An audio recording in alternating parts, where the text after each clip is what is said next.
என்பதாகும். அரண் என்றால் பாவத்தை போக்குபவன். அரண் நாமம் எங்கும் ஒலித்தால் உலகத்தில் துன்பங்கள் நீங்கும். அரண் நாமமே சூழ்க, வையகத் துயர் தீர்கவே என்று சம்பந்தப் பெருமான் கூறுகிறார்.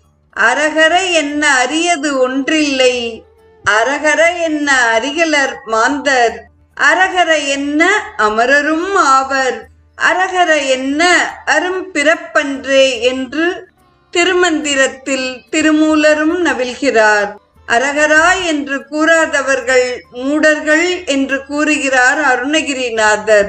யார் யார் மூடர்கள் என்று அட்டவணை போட்டு தொகுத்தால் அரகரா எனா மூடார், திருவெநீரிடா மூடர், அடிகள் பூசியா மூடர், கரையேற அறிவு நூல் கலா மூடர், நெறியிலே நிலா மூடர், அறம் விசாரியா மூடர் என்று திருப்புகழில் அருணகிரிநாதரே கூறுகிறார். சிவபெருமானுக்கு முருகன்